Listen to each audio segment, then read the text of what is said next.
Welcome to the Sackheads Against Tyranny. It is Wednesday night. It is the 19th of September, the year of our Lord 2018. I am the Sackheads BZ. Across the way is Sackheads Clint. I am the bulbous one. He is the contrarian one. And tonight, we comprise the Sackheads Against Tyranny, otherwise known as the Shat Show. So actually what happens is this. Clint and BZ tear through the gristle of today's screaming headlines and rip out the sinewy tendons of truth ensconced within, all from the hoary streets of Shatramento, Pornicalia, exposing the trembling toadies, the sniveling jackanapes, and the fripperous fop-doodles, infesting leftist and progressive brain-housing groups nationally. Welcome to Mary Brockman in chat. Bring people, Mary. Bring people. Bring friends. Bring buddies. And that's the way it rolls. Okay, everybody, thanks for listening tonight. Really appreciate it. Stand by for tomorrow night. We're going to have Blovy Eating Zeppelin, me back on. So thanks for listening, and appreciate you for staying with us for the 2-hour show.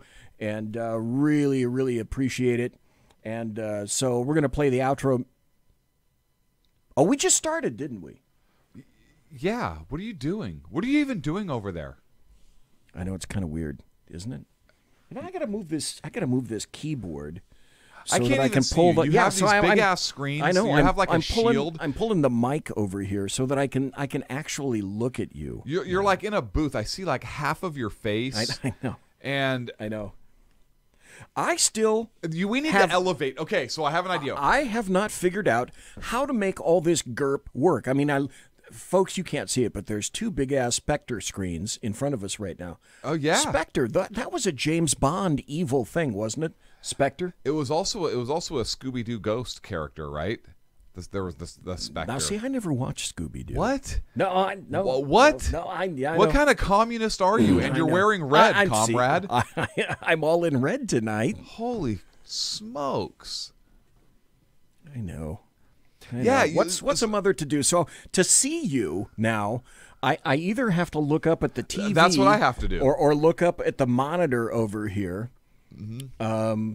I can see a little bit of you to the left of the I have an TV idea, screen BC. here. So we shift over that monitor block that you have, and we shift it over about 6 to 8 inches, and we put the picture this way in front of you. Yes. So I can't see you? Yes, but hear me out. Okay. We take my picture, so the split screen that we have up in the studio monitors, right, and we put my picture on that monitor right in front of you.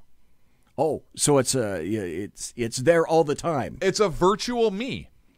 Yeah, okay. and then I take my monitor that I have here on my left. I see what you're saying. And I put it right in front of me, and I have a picture of you.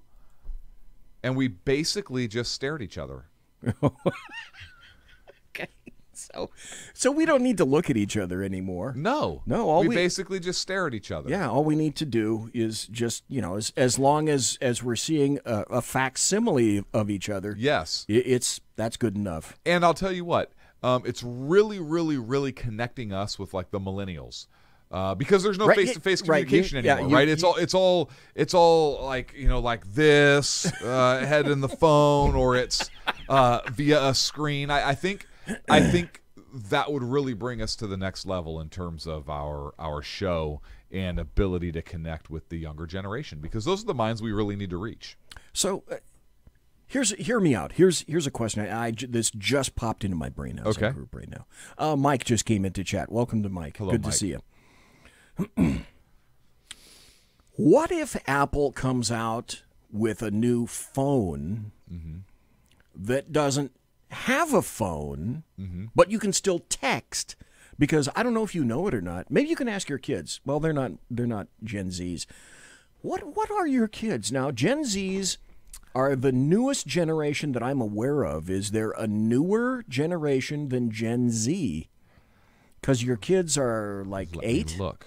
8. I have in that age range. So I have all the way up to 23. Okay, but if you're a young I look kid, really good for my age. I know, really, that's true. if that's true, though, and you do... If it's true that I look good for my age? If you do... No, that's true. I know it is true. Oh. If you have an 8-year-old, what are 8-year-olds called now? Oh, kids. But in terms of generation, what I'm looking. The generations. Which generation are you? Because my parents, who have both passed away, they were the greatest generation. Now I'm a boomer. So the lost generation was, I didn't even know there was the lost generation. Yep. Oh. 1890 to 1915. Lost generation. I wasn't aware of that. The interbellum generation. Ooh. Which is 1920s? No, 1901 to 1913. So it was kind of like the lost generation. Wow. And then the interbellum generation. And then you had the generation of 1914. Why that's different, I don't know. You had the greatest generation. Right, now I know what they are. 1910 to 1924. Right. They fought. Basically, they're the people that fought World War II. Yes, they did. The silent generation. 1925 to 1945. Baby boomers, 1946, right after the war, to 1964. Gen X, which is me. I'm a Gen Xer, 1965 to 1979. All right. You're a baby boomer, correct? Yes. Yeah. Okay, I'm a Gen Xer. All day long. The Xennials, 1975 to 1985. So there's some overlap between the Gen X and the Xennials, that overlap being 1975 to 1979. Xennials. Millennials, Gen Y and Gen Next, 1980 to 1994. Okay. iGen or Gen Zers. Now, see, that's what I'm familiar with. That's the newest generation. No, it's not. Now, that's the newest generation I'm familiar with. So that's 1995 to 2012. So I do have. Well, then your 8-year-old would be Gen Zer, then. Gen Zer, yes. However, right? I mean, by just a squeak. Just a squeak. But then my youngest is a Gen Alpha. Gen Alpha. 2013 to 2025. Gen Alpha. So, okay, maybe we're going back to the alphabet again. Then the next one will be Generation Beta. I don't know. And then Charlie, Delta, Delta Echo, Foxtrot. So, if that answers there, they are Gen Alpha. Okay. And who knows what the heck that's going to be like? That's going to be bizarre. The stuff that they're going to get to see. Yeah. Hey, welcome to Beantown. Well, I can't say it that way. Yeah, you gotta say welcome to Beantown, Billy. I just like to say Beantown, Billy. Welcome He's to from Boston, correct? I'm pretty sure, because Boston is Beantown. Now watch. In chat, he's going to come back and say, no, dummy, I'm from Indiana. Maybe. He could be. He could be. We don't know. He could be. If he is from Boston, clearly he and Sean are kindred spirits. Right. Correct. As well they should be. As well they should be. Because when you have a name like Beantown Billy, that's the only thing I can think of. Yeah, and if he's from... Because Boston is Beantown. And if he is from Boston... Guadalajara is Beantown. That's messed up. You can't say that. That's racist. We have EEO policies here at SHR. Of course we do.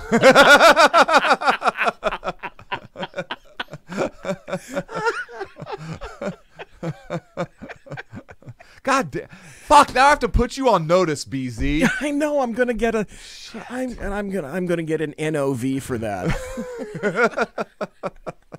By the way, for people that don't know, at the SHR, when you sign the SHR contract, you're subject to NOVs, okay? Those are notices of violation. Yes. And I may just recently, before the Well, not before the show ends, because Clint wants to talk, but after the show concludes, I may be handed my very own NOV, which is a notice of violation. Of the verbal morality code. Right, right.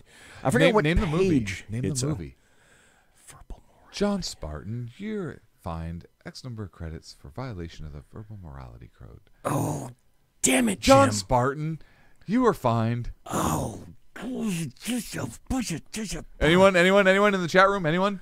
Oh, by the way, Beantown Billy says he's from Jamaica Plain. Sean, this is great. Beantown Billy says, I'm from Jamaica Plain. Sean is from some ghetto.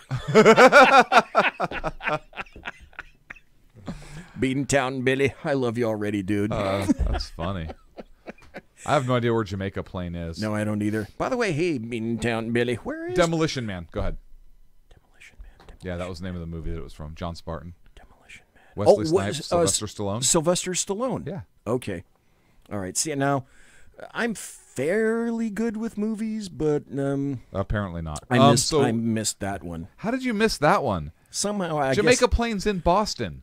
I guess I wasn't there. Jamaica Plain is in Boston. Okay, now, before the show started, you said you have a story for me. And then I said, I have a story for you.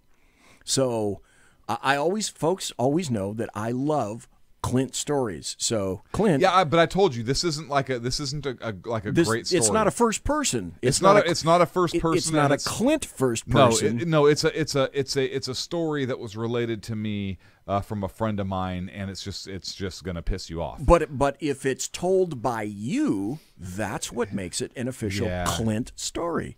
So I suppose. Let's hear from you first, though. I suppose. It's not going to be like a traditional Clint story like you guys know and love. Okay. So I had a friend of mine who went to the 49er game. Okay. And pre-football game, I think it was the Detroit Lions game. Okay, now this is like recently? Oh yeah, like Sunday. Oh, okay. All right. Okay. And I guess I was not at the game, so again, this is relayed to me from a friend. And the Detroit Lions players are lined up. Big Garrison flag comes out onto the field, and introductions about who was going to be singing the national anthem, and then the song just begins. Okay. What did I leave out? Kneeling. Okay. Think you're in the stands, and if the flag is coming out, the singer is there. They announce the singer. The national anthem is going to be sung by blah, blah, blah. And then singing begins. What's left out? Okay. Ladies and gentlemen, please rise for the singing of our national anthem. Okay. And this is in San Francisco. This is in Santa Clara, but this is in the new stadium. The new stadium, the San Francisco 49ers. They did not ask the crowd in the stands to rise for the national anthem. And so you would never know that because TV's not going to play that. I'm sure that... Correct. Now, let me preface this by saying that I've been true to my own self. Mm-hmm. I have not watched a full NFL game since late 2016. Yeah, I have not watched an NFL game this year either. I didn't watch it last year either. I don't know now, and maybe people in chat can tell us, I don't know if the networks are covering, even if they're even covering the singing of the national anthem, or if you're hearing, if they allow you to hear the announcer, whatever the announcer may say, prior to the national anthem. I don't know. I don't know that. Because I haven't watched. But the fact that the San Francisco 49ers organization, and again, I did not witness this firsthand. That is my caveat to this. However, I don't see any reason why your friend would lie to you about that. I do not doubt. Nope. I do not doubt this person at all. I have known this person for many, many, many, many years, and I know this person to be honorable and honest, and I have zero doubt as to the truth of the story. But I do have to say, for the sake of transparency, that I was not there, so I did not witness this firsthand. But yeah, apparently a neighbor looked over and said, I guess we're not standing anymore? Did we just miss something? We miss this? Yeah. And you are not hearing about this on the news? I don't know which media networks would even know about it. I know SHR does. Yeah. Yeah. So like I said, it's not a great Clint story, right? There's no like jackassery involved or anything like that. But it's something that I felt needed to be shared in case anybody out there is still wanting to watch fucking football. And why would you when baseball's on? Thank you for taking the words right out of my mouth. Why would you want to do that? When do we get the series? Coming up, I think there's only like 10 or 11 games left. Okay. The Red Sox are crushing it. Although I think they lost tonight to the Yankees, which is very depressing for me because, as everybody knows, I am an Oakland Athletics fan. I really want the A's to take over the number 1 wild card spot because I do not want to play New York in New York. And so, how close? Because I don't follow. I'm sorry, I don't follow baseball. I That's blasphemy. I have a team. I have a favorite team though. Who? I like the Milwaukee Brewers. Yes. When was the last time the Brewers went to the Super Bowl? 1901? Super Bowl? I don't think they've ever been to the Super Bowl because that'd be weird. That was 1901. That's the NFL. Yeah. Didn't they get Super Bowl. the big hockey you mean the cup? World? Yes, they got the big hockey cup. The big hockey cup? Yep. Yeah, they did. And that was, I think, 1724. 24. Yeah, I think it was I wasn't sure about that. But that's my favorite baseball team. I'm a big Milwaukee Brewers fan.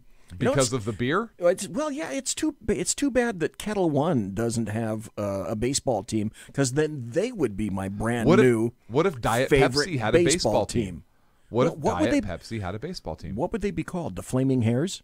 No, the Diet Pepsis. They got to come up with. They would need to be named the Diet Pepsi. So no, they wouldn't, right? Because they could be the Sacramento Diet Pepsis. I don't know. That's too close to the Sacramento diocese. Unless you're... or the Sacramento dialysis. Unless you're talking about like private companies. Why can't a private company have a Major League Baseball team? Right? The Diet Pepsi bottlers.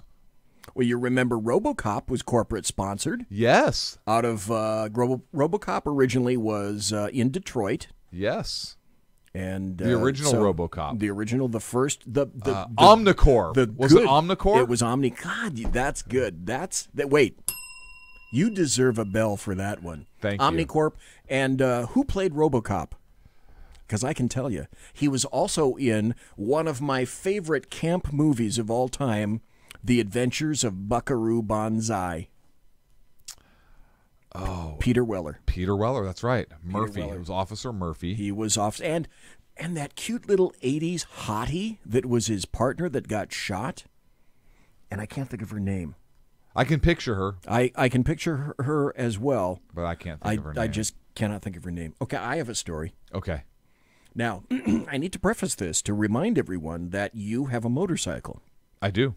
And for years and years and years, I've had motorcycles. My last motorcycle was 2010.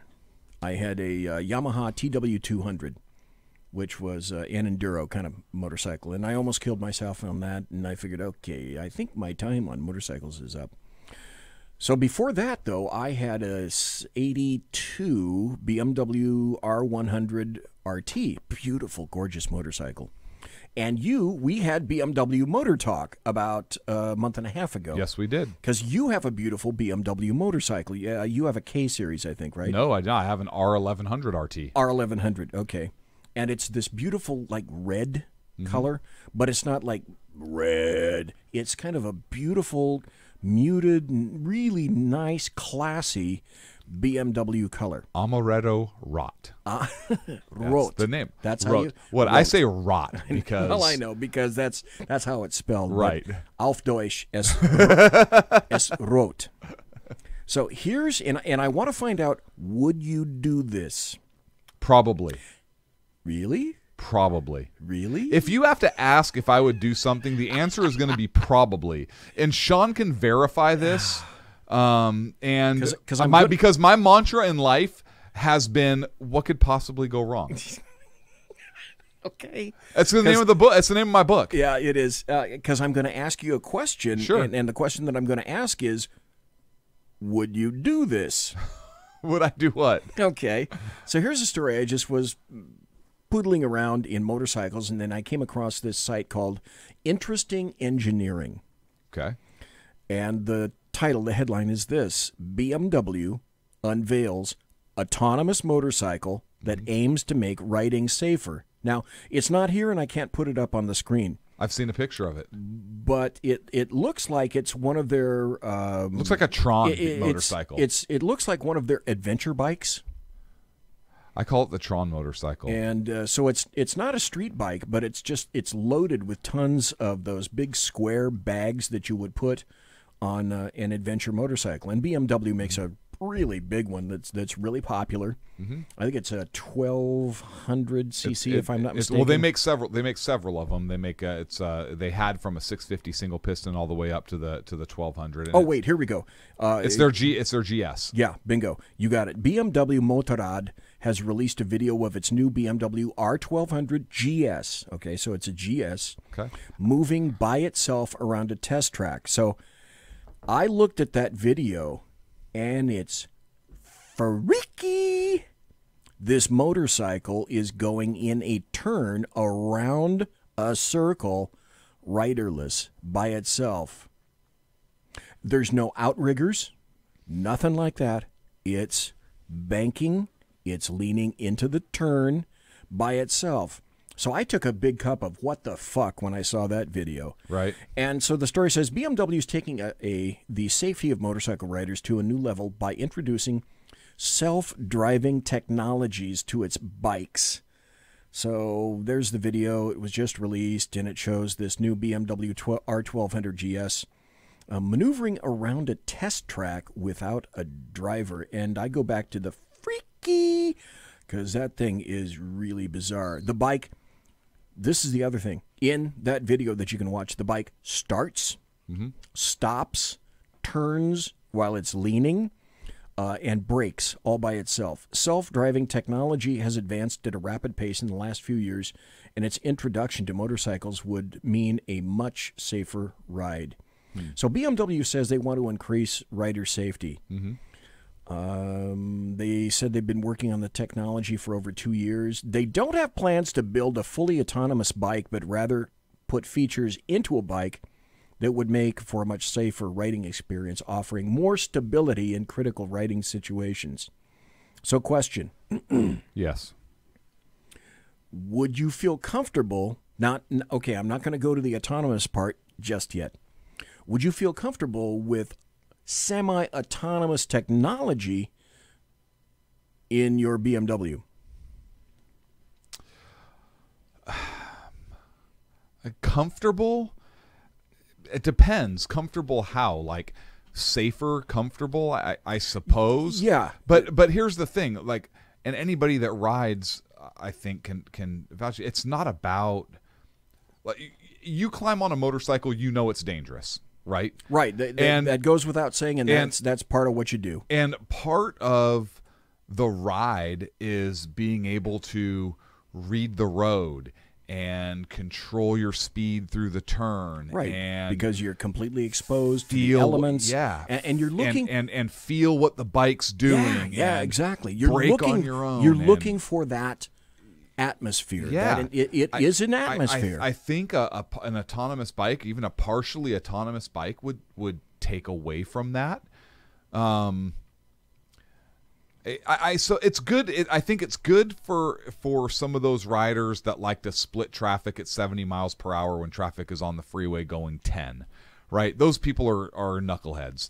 And they give those of us that, which is weird because of all the crazy things that you cannot do in California. That's legal. You can still split lanes in California. It's called lane sharing. Perfectly legal to do. You have a motorcycle. Yep. You can still do that. Perfectly legal to do. But you think of motorcyclists that shoot the gap, do stupid stuff. Oh, I saw a couple of guys doing stupid crap on the way here in Harleys. And so I think that having a partially autonomous motorcycle may help with some of that, right? Because the bike's not going to let you accelerate and shoot that gap if you're too close, or it doesn't have X amount of clearance. But see, what would it do? Okay, but here's what I would worry about. What would it do if it didn't like you? I don't know. Approaching two cars, and for whatever reason it thought, okay, you're not going to be able to split that and not hit, I don't know, say your mirror. What's that bike going to do? I don't know. Will it brake? And that's the other thing. You're not strapped on. It's not like an autonomous car, right? So if the bike does something weird that you're not expecting. Yeah, if it locks that shit up, you won't be a happy camper. Well, not only that, but if you're in a turn and let's say something happens, and hey, you know what? The best course of action may be for me to hang on and accelerate through this turn and lean more. That maybe is the bike going to break and then destabilize me? Is it gonna break and then a bunch of computer is going to maintain the stabilization, but I'm not ready for it, so I'm going to slip? And I think there's once you fuck with a bike. See, what if the sensors on a bike, and there would be a bunch. It wouldn't be just a single sensor. What if, given a certain circumstance, what if all the sensors in that bike determined that in order to save you, the best thing to do would be to lay down that bike? Yeah, maybe. I wear full gear, so that it would hurt. I wear full gear. I'm not one of those riders that goes out in shorts and flip flops. But it's not. But what kind of a heads up could it give you? Probably none. Excuse me, Clint. I'm sensing a situation that's not going to be good for both of us, and I have determined that the best thing to do is go right the fuck to the road right now. It's not going to tell you that. It's just going to do it. So I don't know if I'd feel comfortable because I don't know enough about it. Would I ride it? Sure, I would, because why the hell not? It's got 2 wheels, and I'm curious, so I'd ride it. Okay. But would it be ideal for me? I would say probably not. Look, you've probably ridden 2 up, right? You got somebody on the back, and they scratch their ass funny. The worst thing to do when you have a passenger on a motorcycle, and folks that have ever ridden a motorcycle with a virgin passenger, is for them to not lean into the turn with you. Because now you've got to fight them, and you've got to fight the bike, and physics. You've got to fight the rotation of the handlebars. You've got to fight physics. One of the first things that we teach at EVOC and motorcycling is at high speed, when you push the right handlebar, you're going to go left. Yeah. Excuse me. No, you're going to go right. And when you push the left handlebar, you're going to go left. It's the gyroscopic effect in the front wheel. It's just, so let me ask this. We got 2 more minutes before the bottom of the hour. Well, I'm going to take another part of this, so we may be a little bit late. Go ahead. Okay. But the question because I think I have a story, actually, and I don't think I told you the story. Okay. I love your stories. Dude, I love your stories. Okay. The question is this. Is this an attempt by BMW, because they're usually on top of technology before anybody else? Yeah. And they clearly are with this. Is this an attempt by BMW to try to get Gen Z new riders in who are not necessarily all about the experience, but it would be kind of like cool, dude, to, like have an autonomous motorcycle? Maybe. And I'll tell you what, I could see it more on a GS bike. I just sold my GS, by the way. I can see it more on a GS bike. I didn't know you had a GS. I did. I had a black 650 GS. That was my first bike. Loved it. Oh, okay. Loved it. Can't ride it. The 650 is the single cylinder, right? Correct. Okay. Yep, single piston. Great bike. Took that thing. Thing was awesome. Everywhere. But I can see it on a GS bike maybe because your terrain.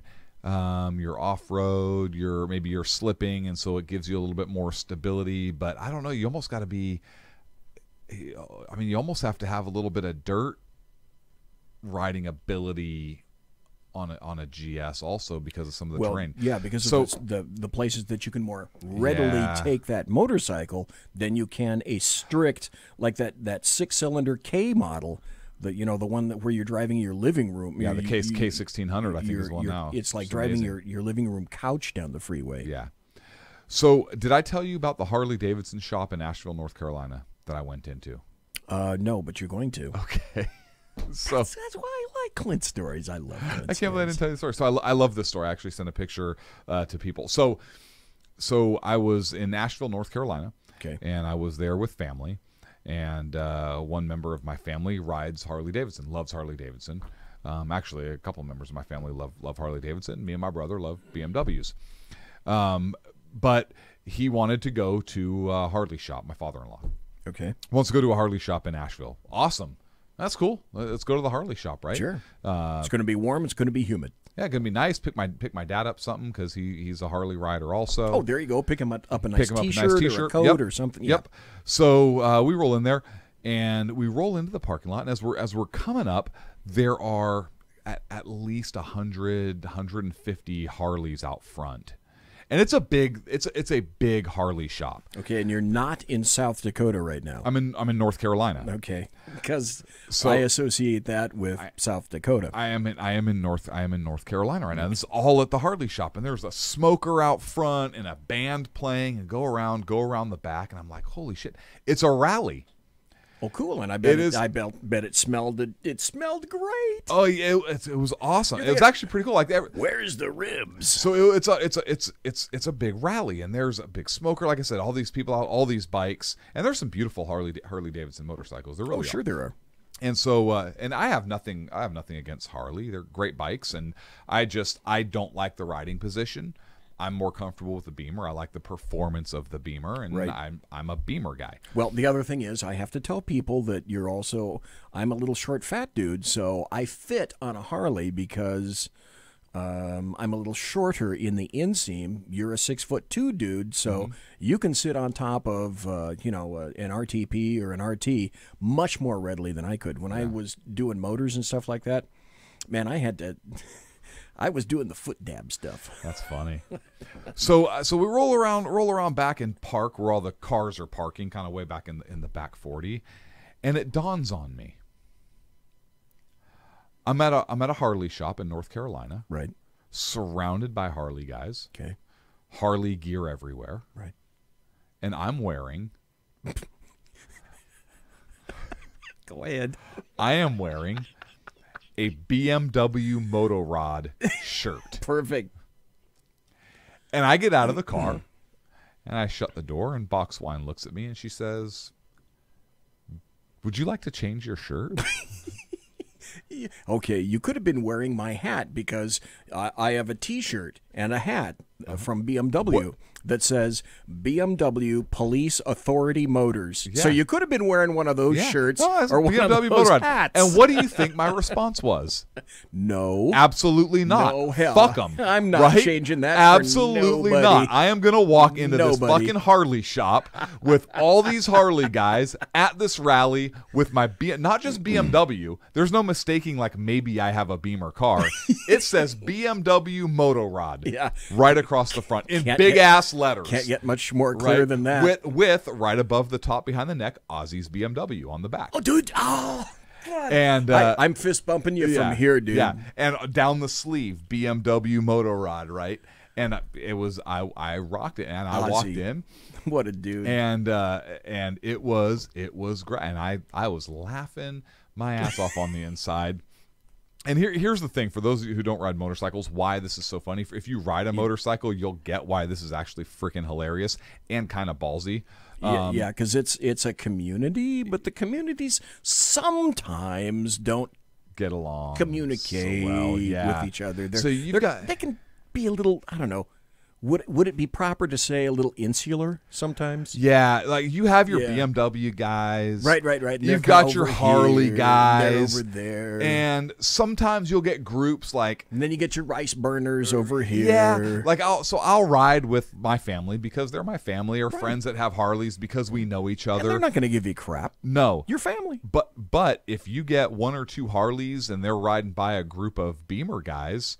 I wave to everybody. I wave to everybody. You betcha. But there are those in both communities that are fucking dicks. That won't. They won't. That's correct. There are some BMW guys that have one pinky in the air and they won't wave at a Harley guy, and there are some Harley guys that are just dicks and they're who not gonna won't wave it at Beamer guys.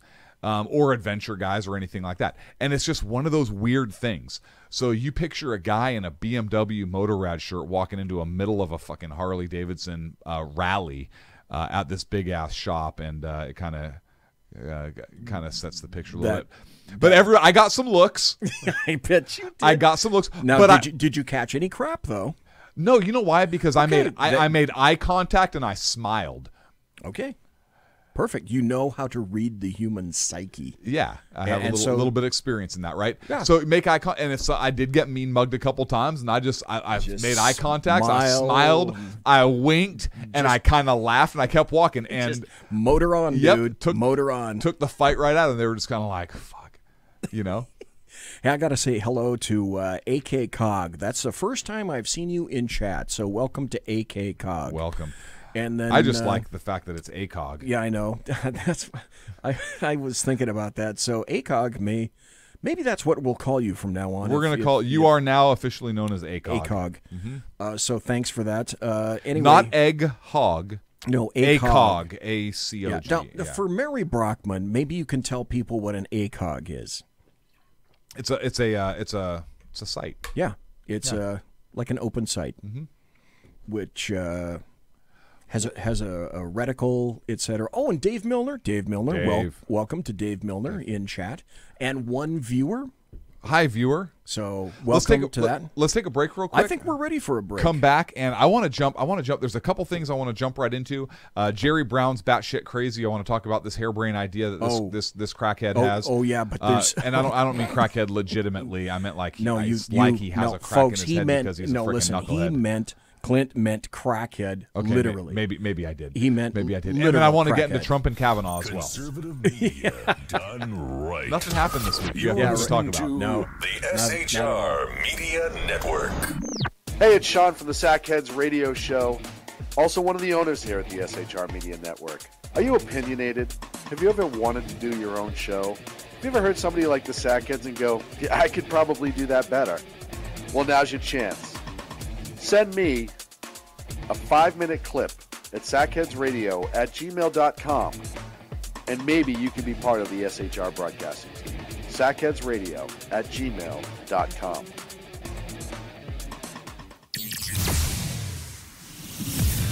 Broadcasting behind enemy lines in occupied California, a mere 2 miles from the state capital, the bloviating Zeppelin's Berserk Bobcats Saloon Radio Show can be heard every Tuesday and Thursday night at 8 p.m. Pacific and 11 p.m. Eastern, only on the SHR Media Network. Go to shrmedia.com to listen. You can also watch on the SHR Media Facebook page and the SHR Media YouTube channel. No goldfish were abused in the making of this ad.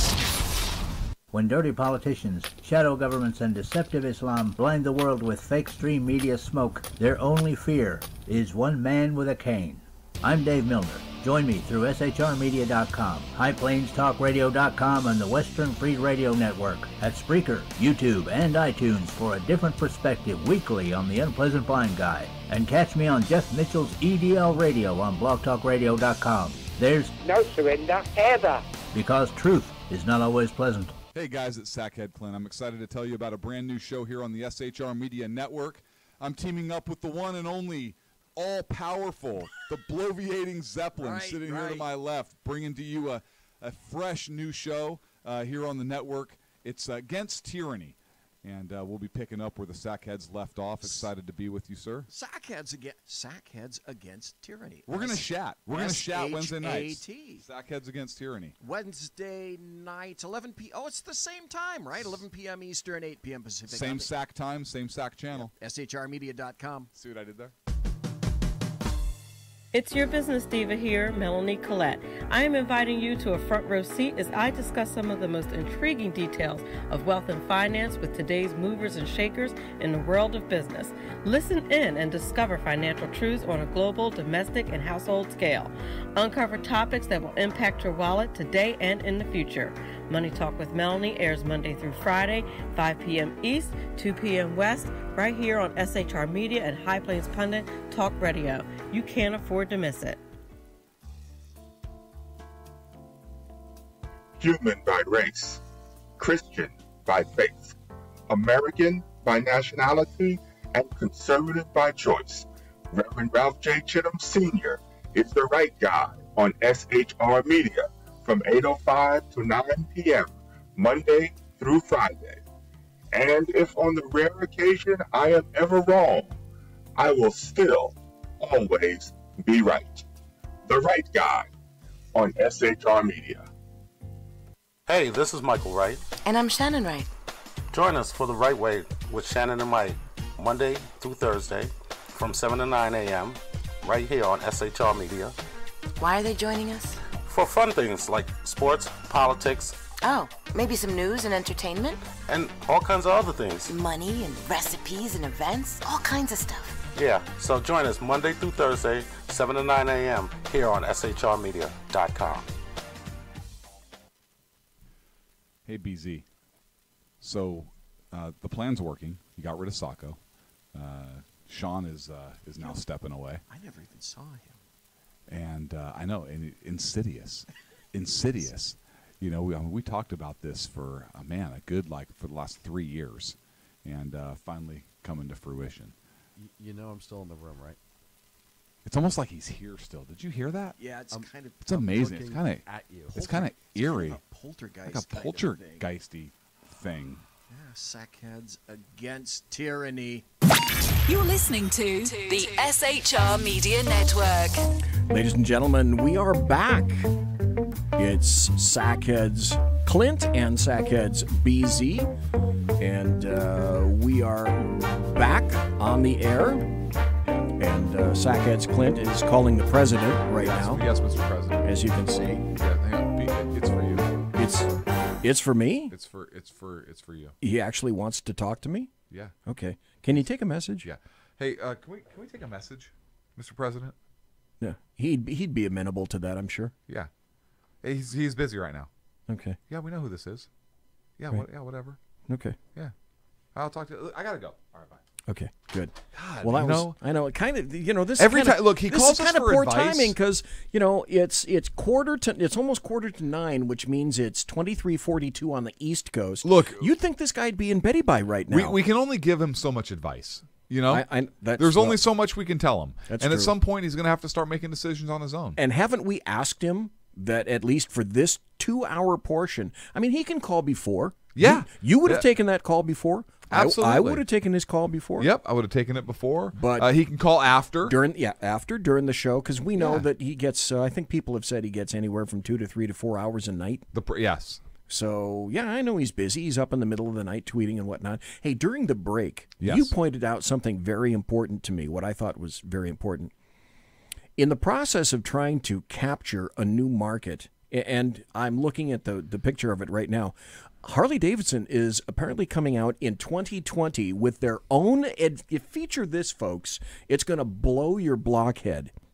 I see what you did there. See? I see what you did there. See? I knew you would get that. In 2020, Harley-Davidson is coming out with the Pan America. And it says it's the first Harley-Davidson adventure touring motorcycle. It's 1,250 cc's. It says it has a commanding riding position, which means it's going to be tall, like an adventure bike. And it's going to sit straight up and down with set of feet going to forward like most other Harleys. It's going to have a really vertical riding position, I would guess, for that. It says you can ride and see the world from another point of view, travel coast to coast, on road or off, all while experiencing your own adventures. The first thing you and I both noticed is that, it is a V-twin. And it's got a monolever for the rear shock, which I find kind of interesting. But that's in keeping with a lot of adventure bikes right now. But it's got a V-twin. But the first thing you and I both noticed is, it's definitely water-cooled. Because you can see the fins are gone, pretty much, and that is a radiator right in the front under the fairing. So that's interesting. And then you also mentioned something else. You showed me another photograph of a not quite an adventure bike, but it looked kind of like it's like their sport bike. A sport bike that they have. Yep. I didn't see that, but I didn't see much of it. Is it a V-twin? Yeah, it is. It's another V-twin. Is it air-cooled? I don't think so. I think it's liquid-cooled. Okay, I wonder if they're going from air-cooled to liquid-cooled for everything from now on, which would solve, frankly, that would solve a hell of a lot of problems with Harley. Except for the fact that I think they're trying to capture that European market. Yeah, just like you said, the European market, and probably new riders, younger riders, because old people like me are dying off by the dozens. Yeah, and we're not buying that much stuff anymore. How many more motorcycles can you sell to somebody that's 50 years old? Not many. Yeah, not all that many. So it's almost a full liter. It's 975 cc's. It's the Street Fighter. So it is the V-twin, 975 cc V-twin Harley-Davidson sport bike, the Street Fighter. And water-cooled, you said? I believe so. Okay. I believe so. So, do you want to talk about woolly mammoths? Oh my gosh, did you see that? Or do you want to talk about lawnmower parents? Did you see the woolly mammoths? So there are scientists. This is so weird, folks. Crazy. In Russia. And you pointed this out to me. You sent me this article. I did. If you hadn't sent this to me, I would not know it. Really? No, I had no idea about that. I would think that you had this pulled up. Nope. But no, yeah, I do right now in front of me. But I sent this to your link. There are scientists know it. in Russia, and I don't remember the other country. You might have it in it says woolly mammoths will roam. Hang on. Okay. I don't want to. Okay, I'm trying to Bigfoot you, but I'm not. No, I'm not. I'm not going to Bigfoot. Hang on. Okay. It's Russia, and I don't know the other country they're helping or they're partnering with. Not that they're helping. Okay. But there are scientists. They have been able to extract DNA from woolly mammoths and from a few other species that were around, obviously, in the prehistoric age, because of samples that were kept in the permafrost. Korean and Japanese scientists. Okay, thank you. And Russian, correct? Right, and yes. Russian. So these samples didn't degrade or deteriorate because of the permafrost, and they were able to extract DNA. We all know that cloning is a real thing. Of course, you bet. We've cloned all sorts of starting animals. with the sheep and everything else, right? And they are saying that they will be cloning a woolly mammoth in addition to a couple other animals who were around at that time, and their goal is to have a real life Jurassic Park preserve where these creatures will be on display, be roaming, be alive in the environment. This is a real life Michael Crichton novel. Yeah, it is. And so I have a couple questions, right? Number one, is this a good idea? Number two, the world has changed a little bit from when these things roamed. Habitats different, perhaps. Food supply. Okay, so you're saying, can we keep them going? Yeah, or will they morph into something else? Will they adapt to the new environment? What is that going to do to them? Like Ghostbusters, dogs and cats having sex. Right? Yes. What are the repercussions? Is this a good idea to bring back an animal that is extinct? Is that a good idea? Because they're extinct for a reason. There's a reason they didn't make it. God decided for whatever reason that this creature was no longer to exist. Or if you don't believe in God, you could believe nature. You could believe in the comet. Nature decided that these creatures no longer needed to exist, or were able to exist, or whatever the case may be. So I have mixed feelings about it. It's exciting on one hand, but on the other hand, it's like straight out of Hollywood. Shit, should we really be doing this? And how long until we are able to clone human beings? How long until somebody could pay a company $1 million, extract my DNA, when I die, I'd like you to clone me. Or when I don't die, I'd like you to clone me. Does that clone get my memories? Well, hey, this is right out of Blade Runner 2049. Right? If you guys watch the new Blade Runner 2049, which was kind of panned at the box office, but I thought it was beautifully done, beautifully executed. But it's like, okay, you've got clones from people. You can clone dogs, birds, cats. Now, these things in Blade Runner are automatons, but there's a host of movies where we've cloned things and the world has turned to shit. Like almost every Jurassic Park movie, for God's sake. Yeah. Would you want to be cloned? No. So I have very few redeeming qualities. So here's a deeper question, maybe perhaps for some religious folks. If you clone a human being, does it have a soul? okay, if a tree falls in the forest, ... if you don't tell the clone that they're a clone, are they the same as everyone else? I don't know. And what if you don't tell the clone they're a clone and they find religion? And how do you raise? We know how we raised cloned animals. Mm-hmm. Do we decide as a species that when we clone humans now, we don't want to wait until the age of maturity at, say, 18?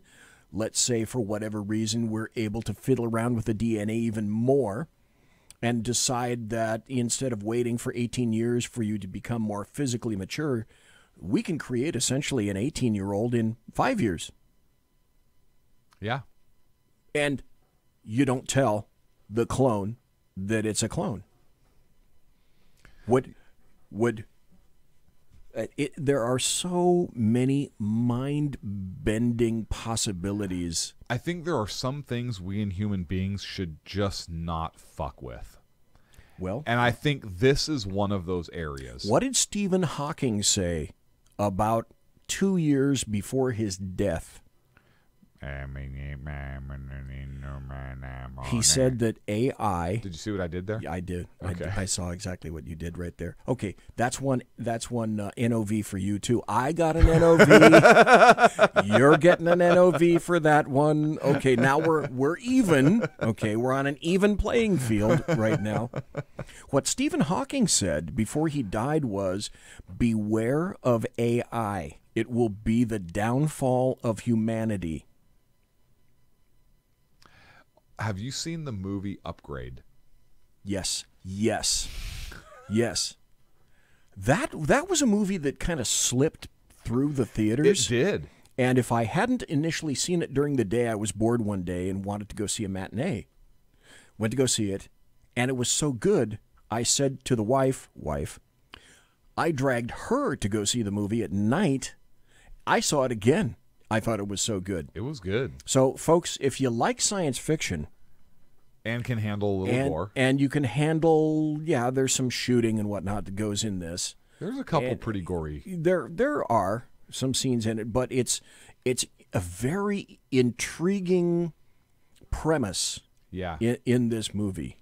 And it falls in line with what we're talking about right now. It does. I said, and I've been told that I'm a damn loon for saying this.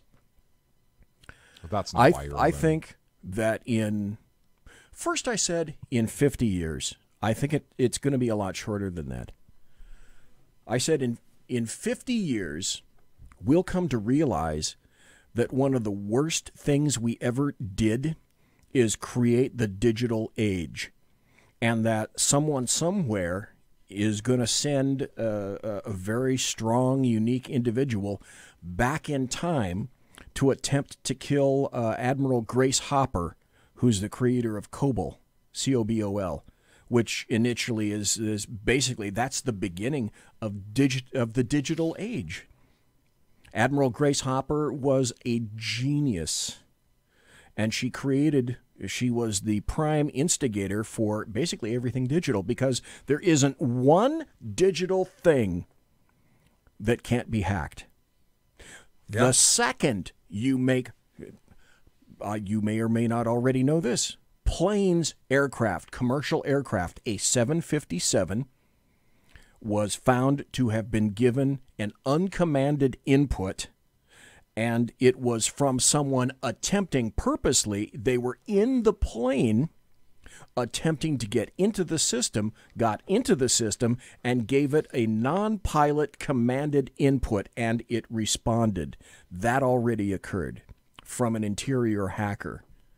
There have been vehicles that have been hacked that go up to the internet. So if it's digital, it can and will be hacked. California now wants to have, I'm sure you've seen this, the pilot program for its digital license plates. So that if you decide you're going to go with a program, so to speak, and get one of these plates, and who knows how long it's going to be before California decides that they're going to be mandatory, the state of California will be able to know where you are, where your car is at all the time. All the time.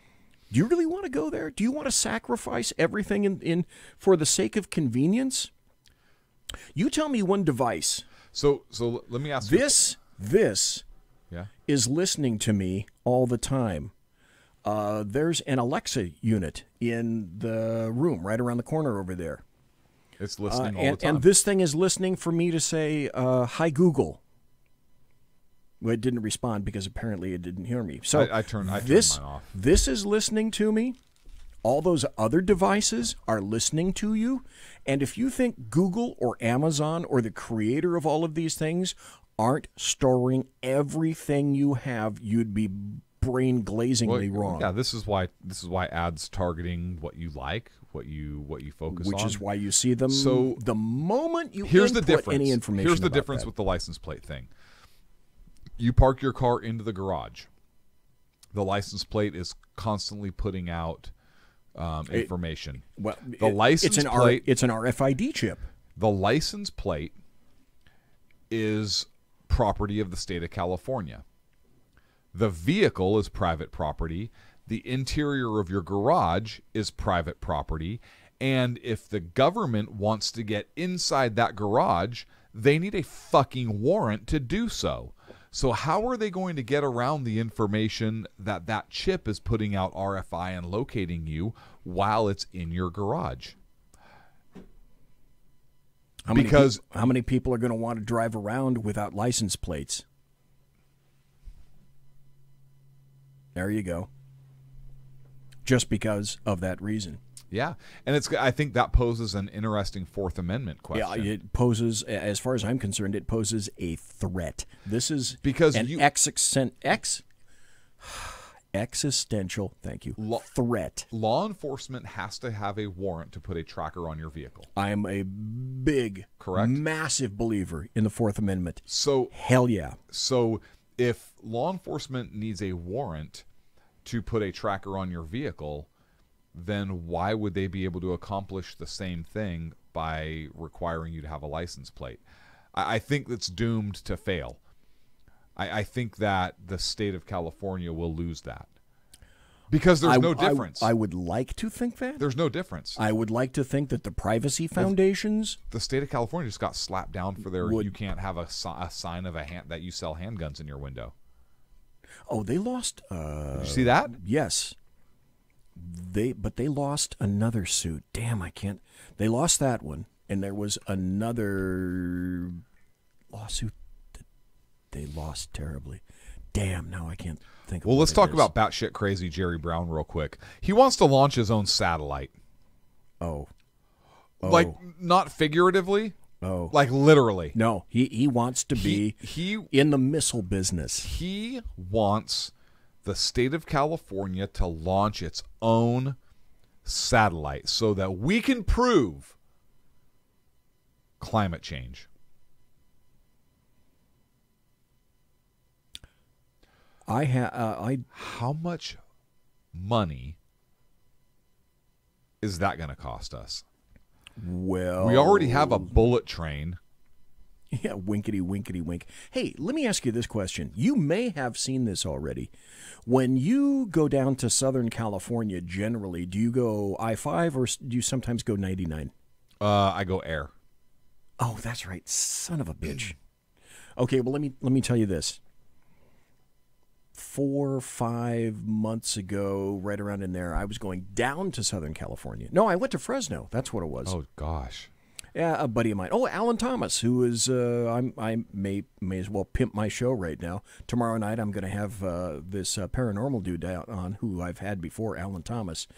And he lives down near Fresno. So in the process of going down to Fresno, on Highway 99, not I-5, I look over and there's this half-assed, half-completed, about 1,500 to 2,000 foot segment of elevated rail. That's all they have built in this state for, what is it now? What's the last tab on this? Either 40 billion or 60 billion, and that whatever the hell it was, that section connected to nothing, but it's elevated, that's all they have to show for it. because it's a number. The other thing is it's been subject to a ton of lawsuits. Now, you brought up Jerry Brown, and I'm kind of glad you did. I don't know if you heard this. Did you hear Jerry Brown either today or yesterday say that, hey, about Trump? Something's got to happen to that guy. Something's got to happen to this guy. I think, if I'm not mistaken... Didn't Trump save the state's ass with wildfires and stuff? Yeah, but that's apparently that's not all that important. Let's see if I have Jerry Brown. Reporting rescue operations are still underway in the Carolinas. Incredible flooding there. Close to 1,000 water rescues have been made of climate change. Okay, which of course is causing hurricanes to be stronger and more severe. I talked to Jerry Brown at his Global Climate Action Summit late Friday, a gathering of state, local, and world leaders. We're in the midst of hurricanes and the aftermath of hurricanes, and you still have the President of the United States denying the science of climate change. How do you counteract that? Well, first I want to say it's really extraordinary that the president can deny science like that, but he's done so many other what's the word? I don't even have an adjective. So it's bad, and how we counteract it is with this climate summit, with normal people respecting the truth and communicating that with other normal people. Normal people respecting the truth, Clint. Yeah. Are you a normal person? Do you respect the truth? I think I do, but apparently the governor doesn't think so. No, he really doesn't. And combating the president of the United States in what are lies, distortions, and quite frankly bizarre behavior. So we have to keep at it, and I'm glad you gave me a chance to answer your question, because we can't say it enough. The president... Hey, Jerry Brown, that's called a softball, okay? ...is just wrong. Wait, here comes the next softball, Jerry. Hurricanes are more severe. The wildfires are more severe. Okay, bullshit alert. Here comes the bullshit. The storm surge is worse because sea levels are rising. Talk to me about what we are... That's right. By the way, folks, the sea levels are rising. If you're on the coast, there is no more New York City. Just thought I'd tell you that it's or gone. San Francisco. No, or San Francisco. Now, which isn't a horrible the thing. People, the people that are on top of the Transamerica building, the top 5 floors, you're okay. And the people in the top 40 floors of the Empire State Building, you're okay too. Everybody else, gone. You're screwed. Physically experiencing here in the United States and around the world that proves that everyone who predicted that this would happen was correct. I would say we're just experiencing the very early beginnings of climate change. The forest fires in California, which are worse than any other time. Okay. Environmentalists. I've got a post that I'm in the process of writing right now. Chuck DeVore. I want to get Chuck DeVore on because he wrote this great article about this, but it's because there's no fucking forest management, Jerry Moonbeam. According to history, it's really just, unfortunately, it's the beginning. But as the carbon builds up, and it builds up very rapidly, we'll have more drought, more fires, more storms, more intense storms, more trouble. And the worst part is more migration. We're going to have people moving from their land that will no longer produce enough food. So the world leaders have got to wake up. Now, Okay, let's stop here just for a second because I can't not refute this stuff. We're 5 minutes after a break, aren't we? Mm-hmm. Okay. Damn it! I saw your eyes. You were looking daggers at me. I know you. You dagger-looking son of a gun. Okay, tell you what, we're gonna go for a break here. And folks, we're going to be right back. Okay, apparently that's another NOV for me. It's in the contract somewhere. It's in the contract. It's 2 for you, so it's basically 1 because ours canceled each other right. out. Yeah. So now I'm ahead 1 NOV to no, you only one. Let's see, how does that work? I forget. Conservative media done right. You're listening to the SHR Media Network. Hey, it's Sean from the Sackheads Radio Show, also one of the owners here at the SHR Media Network. Are you opinionated? Have you ever wanted to do your own show? Have you ever heard somebody like the Sackheads and go, yeah, I could probably do that better? Well, now's your chance. Send me a 5-minute clip at sackheadsradio@gmail.com and maybe you can be part of the SHR broadcasting team. sackheadsradio@gmail.com.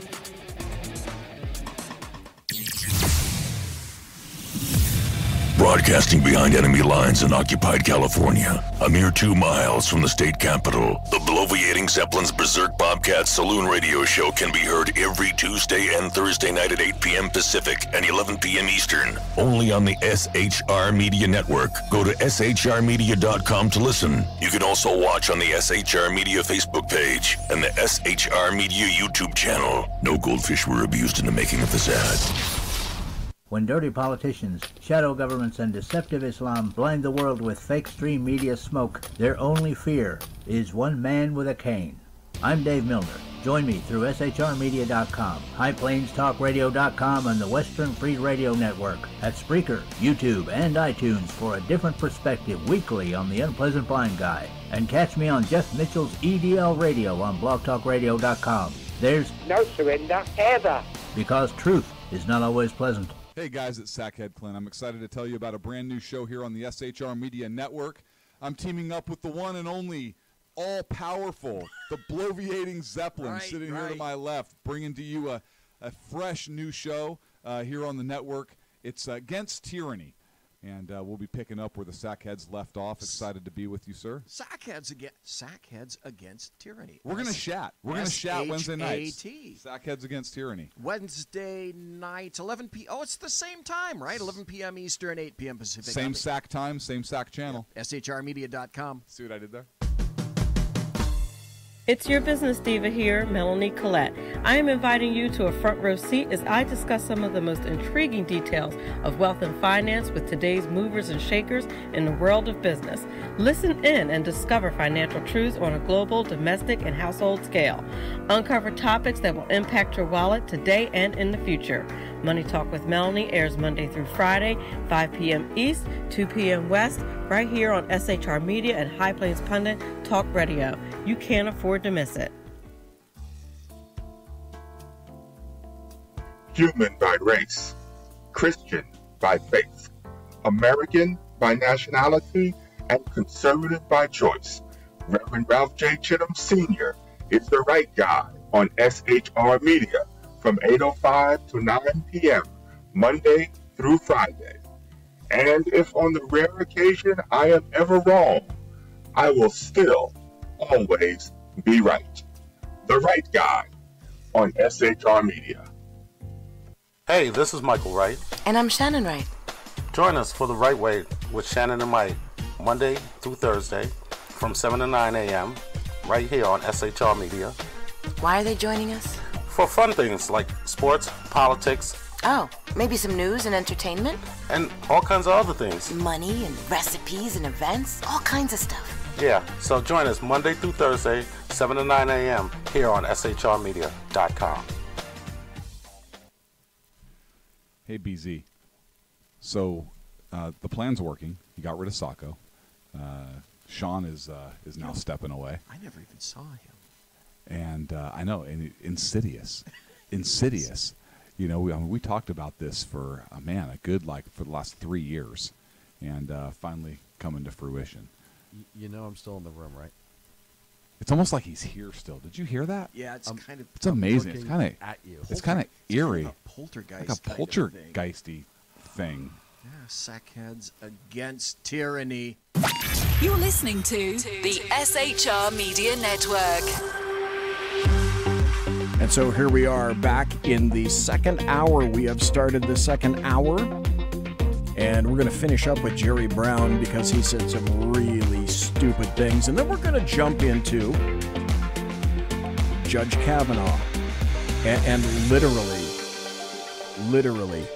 all the, I can't think of any other word for it than all the madness. Oh, I was going to say bullshit. All the madness that's involved in that. But let's listen to Jerry Brown as he continues being Moonbeam. Exit from the Paris Climate Agreement isn't official and binding till 2020. But what is the impact already internationally of the United States having said we're out of it? So Trump is an enabler. We often hear that term, enabler. He's an enabler of climate negligence and climate avoidance. So that's what's bad about it, because we have to make sure that all these other countries, whether it's Russia or Poland or South America, Brazil, whatever the heck it is, everybody's got to step up. And the President of the United States should be the cheerleader, the exemplar, and instead he's the saboteur. And that's tragic. Here at the climate conference, you faced protesters. The Democratic Party has divisions. How do you handle that? But some people say you're not even, despite your leadership on this issue, that you're not doing enough. We're not doing enough. No one is. I do believe, though, we're doing more than anyone else. Let me see if I can I think that's a find this part where he... Incoherent, because people are going to say, gee, if this climate change keeps going, it could be... Let me see if I can... be a very deteriorated world. So kids are going to react, and they're going to do... I would take these protests as a wake-up call. The United States says that nearly 3,000 people did not die in Puerto Rico, even though it was the result of a scientific study, and says that it was a Democratic conspiracy to claim all these deaths. Well, the problem is we never had a president. 16 people died originally. All the other deaths are subsequent deaths. That's what Trump was talking about. Immediate deaths due directly to the hurricane. Yes. You stupid fucking moron. He knows that, but he's got to politicize it. Of course he does. Let's see if I find this one thing. He's not telling the truth. He keeps changing his mind. He's here we go. Sabotaging the world order in many respects. So it's unprecedented. It's dangerous. And hopefully this election is going to send a strong message to the country. The Democrats will win, and then Trump, well, something's got to happen to this guy, because if we don't get rid of him, he's going to undermine America and even the world. What do Democratic candidates say? Meaning, okay, that's enough of Jerry Brown. Yeah. Translated, what that means is he advocating for Trump's death? Some people have said that. I don't know. It depends on what you believe about Brown. But what he's saying is that Trump is not in keeping with God's great plan, except, guess what, Brown? Trump got elected, okay? He was elected. Here's another thing that I want to bring up about this. The leftists rushed to judgment about all this hurricane activity and global warming and blah, blah, blah, except that there's a dude, meteorologist by the name of Roy Spencer, has two big problems with all this climate change crap and the narrative that's blaming Donald Trump. First is, obviously, Trump can't control hurricanes, and by the way, they're not getting worse. Does anyone remember about 2 years ago or 3 years ago when the American media maggots were crowing about, well, it's got to be climate change. We're not seeing as many hurricanes as we used to. Yes. So what the fuck? You want it both ways? And the answer clearly is yeah, they want it both ways. Yeah, that's why it's just called climate change. Yeah. The climate change. We used to not see as many hurricanes, and now we are. They're getting worse because we used to not be seeing them. So the fact that we are again, they're clearly getting worse. Right. So I guess technically they're not lying. So, okay. Because if they didn't happen and then they did, then that's worse. Climate change used to be called warming. Fall, winter, spring, and summer. Yeah. That was climate change. Okay, we got to talk about this, and I know we want to talk about this before the end of the show, and that's all the wackiness that's going on with Kavanaugh right now. And we were talking at the break, and I said, this is chaos. It's just chaos. This is no way to run a country. This is no way to run D.C. You can't have hearings to try to find out if this guy, the issue is he qualified to sit and make decisions? He's already proven that he's eminently qualified to make decisions. He has been vetted 6 times before. Yep. This was not an issue before then. Now it's an issue. The issue is that he's not in keeping with the belief system of the Democrats. Mm-hmm. We also know this. The Democrats said initially, before it was even Kavanaugh, a great bulk of the Democrats said, we don't care. We don't care who it is. Who it is, we're going to go against it. Well, now it happens to be Kavanaugh, and they're going against him. Yeah, and Feinstein held on to this letter for who knows what reason, literally until the 11th hour. Supposedly she had it for a while, this supposed letter, and she drops this bombshell right before they're set to vote. Didn't tell anybody else on the committee about it, and still won't let the Republicans on the committee see the full unredacted letter. Oh, hell yeah. So here, there's a lot wrong with this. But where do we start? And she came out, what was it, today or yesterday, and said, I can't say that everything in her statement is accurate. No, she said, I can't say that everything is truthful. Okay, even worse. Whoa. So she's already giving herself an out right there, which should tell you that it's bullshit. All you need to know. It should. I have a timeline. I don't know if you're interested in the timeline, but I am. But I want to say one thing real quick as an aside, and then I want to get into the timeline here. Okay. In California, you don't get to vote for a Republican and a Democrat, right? You get to vote for the top two vote getters. Thank you for bringing that up. So for Senate right now, Feinstein is going up against Kevin De Leon, who's tell us about Kevin De Leon. He's a piece of shit. No, that's not even his real name. There you go. Yeah. That's what I wanted you to tell everybody. He changed his name to De Leon to get the Hispanic vote out of L.A. But yeah, that's not his real name. What was his original name? What's his real name? Leon, right? Leon. Yeah, it's just Leon. Not De Leon. He pronounces it De Leon. It's Leon. Yeah, it's Kevin Leon. Oh, Leon. Yeah. Jesus, you can't write piece this. Of shit. You can't write this. So, anyways, and this Jack ass is farther left than Feinstein. Oh my God, yes. So Feinstein is actually in a tough fight, and I was actually thinking right before she pulled this bullshit, I was thinking, you know what? If Feinstein wants to win her seat in California, the people that are her supporters are her supporters. She needs to get the new Democrats to vote for her. Or she needs to get the Republicans in the state to vote for her. She needs to become somehow relevant. She needs to revitalize the brand. She needs to look at what's happening with Cox right now and Gavin Newsom. Cox only 6 points back. Really? Is he that close? He's getting the Hispanic vote. What's happened? What just happened in Texas? Cool. Newsom's not getting the Hispanic vote. He's not getting as much of a Hispanic vote as he would like. So Cox is the Republican in the state of California, is 6 points back for governor. That's amazing. That's amazing. It is. Even if he loses, that's amazing. So, God, I was thinking, man, Dianne Feinstein conducted herself. I was thinking this before. Conducted herself fairly honorable during the hearings. She was not one of the Democrats. She wasn't Kamala Harris or Cory Booker. No, she wasn't. She wasn't keening at the top of her voice. This is wrong. She wasn't disrespectful to Kavanaugh that I saw in any of the hearings that I either saw or read about. I didn't see her or know her to be disrespectful. She was kind of a dick with her questions, but she was a respectful dick. She was a respectful dick. Yeah, you could be kind of curt, but still, she was following the protocols. Right. She seemed to respect her role in the Senate.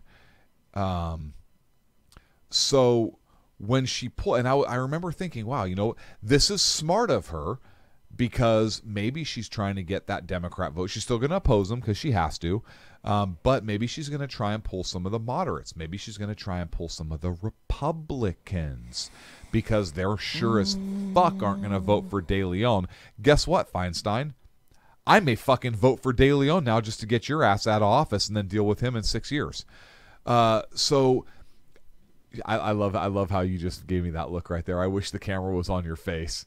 Okay, let me because I said that purely for reaction, reactive purposes, and I got it from you. Okay.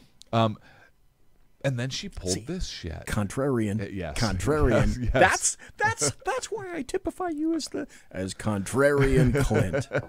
Because thank you. You're welcome. Thank you for being what I know. You're welcome. You're welcome. You are appreciated.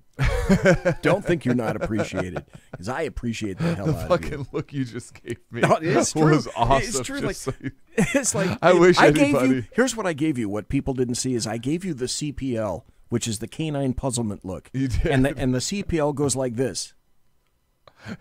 You did, but better than that. Haven't you ever seen your dog? You were looking around. Puzzlement look. So if you can watch me on camera, BZ was kind of looking around. He was kind of talking, and I said this, and he went like this. And then his head kind of went up a little bit to get a better look at me, and then his head cocked to the side. Yeah, I gave you the CPL. It was a whole process. It was like a. That's right. I gave you the canine puzzlement look. Yeah, because everybody's seen their dog do that. When something happens that's crazy in front of your dog goes. Right. Yes. I was really thinking that that's the tack she was taking. Clearly, I was wrong. I don't think this is going to help her at all. If anything, I think this is going to hurt her.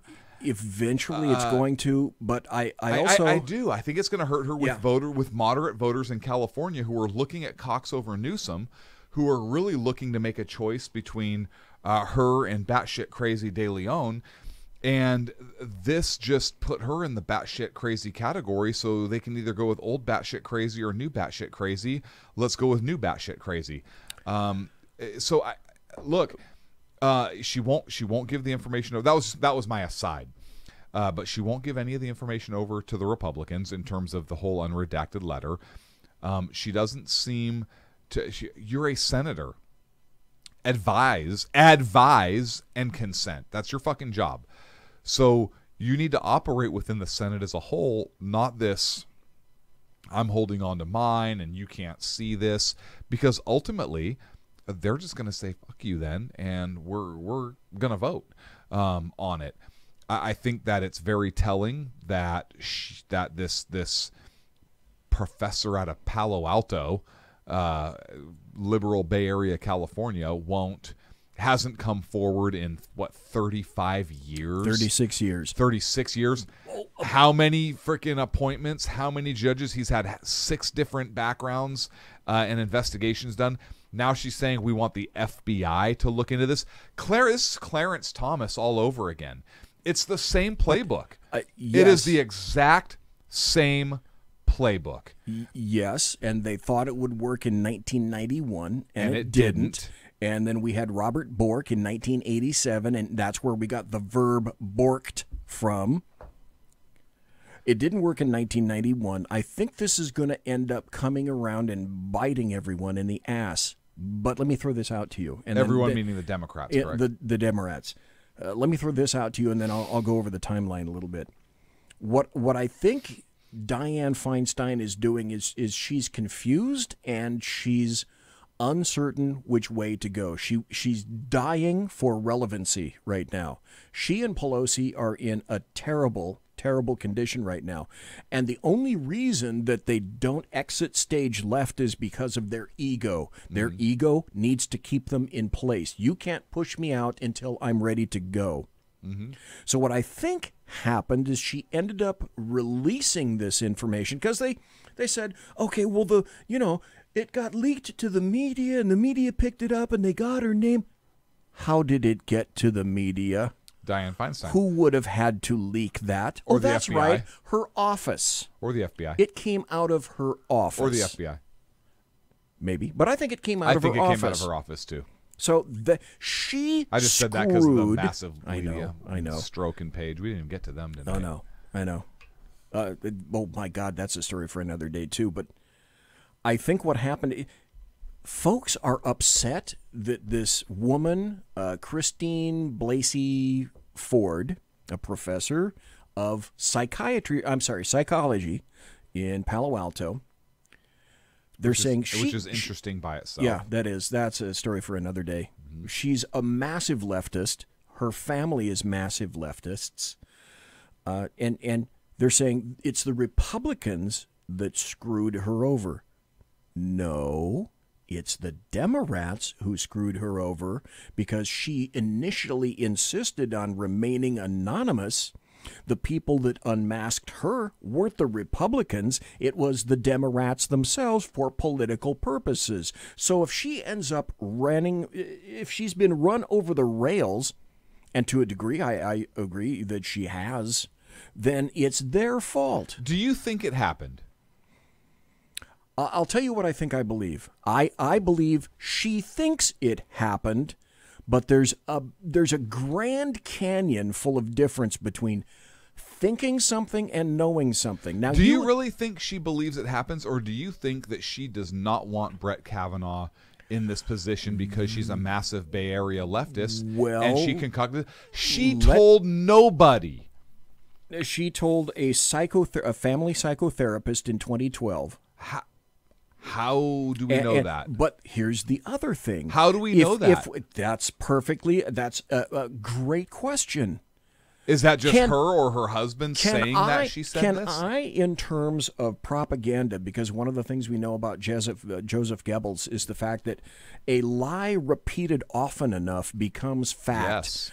Is it not impossible? And that was Joseph Goebbels, but that was based on Bernays' playbook. Yes, it from was. Woodrow Wilson's administration. But if I keep telling you that I think that you're a victim, and that, by the way, Christine, isn't it possible that when you were in high school that some boys tried to take advantage of you? I talked about this last night, and I don't know if you know this or not. Her brother, Blasey's brother, is involved and linked through a attorney firm to Fusion GPS. They both contribute to leftist causes and also to one of a number of George Soros foundations. In 1996, if I were to tell you this, Clint, would you believe me when I told you that Martha Kavanaugh, who was a judge on the East Coast at the time, sat in judgment of the Blasey's home and in a foreclosure hearing. Now, do you think that gives any motivation at all? All of it to this? I would be having because you can't take this shit in any sort of an isolated form. You have to look for trends and patterns. Yes, you do. And I see a series of trends and not isolated incidents. I think we would be having a very different discussion. And by the way, what I'm about to say, I'm not downplaying sex assault or sex crimes in any way, shape, or form. Very, very serious. I take that shit very, very seriously. I think you have to look at the timing of this, like you said, in addition to the political motivations involved. We would be having a very different conversation if she had made a claim for the last 20 years. This happened to me. I didn't report it when I was a child. I'm now 25 years old, and I have repeatedly told this story. I've told it to friends. I've told it to family members. I've told it to my therapist. I've talked about it with the witness, with the people who were there, and yes, this is something that happened. Very different story rather than the one we have now, where it happened 36 years ago. PJ was in the room. PJ's coming out saying, I have no fucking idea what you're talking about. Right. I was not in the room. I don't even know what party you're talking about. She and her attorney have both said, no, there are only 2 people in the room. No, there are only 4 people in the room. When was the last time you went to a high school party when you only saw 4 people that were drinking? No. None of this passes the smell test. It doesn't. And so, do I know what the truth is? I do not.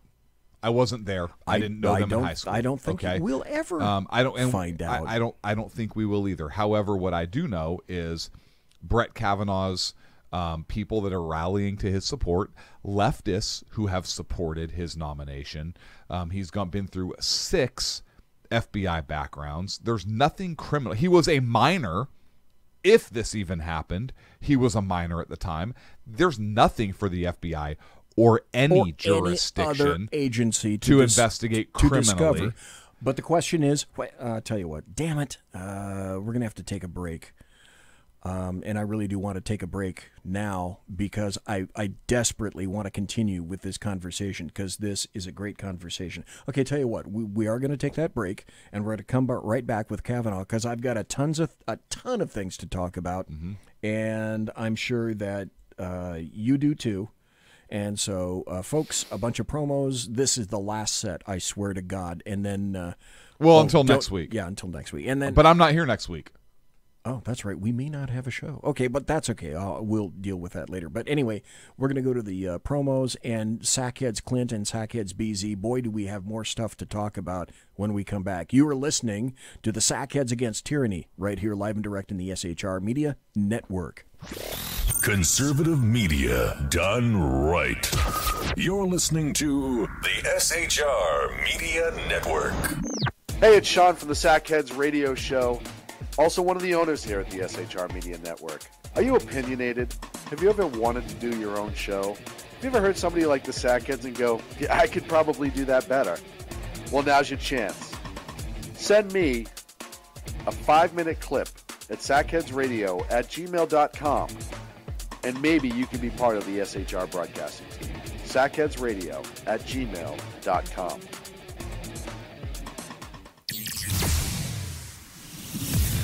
Broadcasting behind enemy lines in occupied California, a mere 2 miles from the state capitol, the bloviating Zeppelin's Berserk Bobcat Saloon Radio Show can be heard every Tuesday and Thursday night at 8 p.m. Pacific and 11 p.m. Eastern, only on the SHR Media Network. Go to shrmedia.com to listen. You can also watch on the SHR Media Facebook page and the SHR Media YouTube channel. No goldfish were abused in the making of this ad.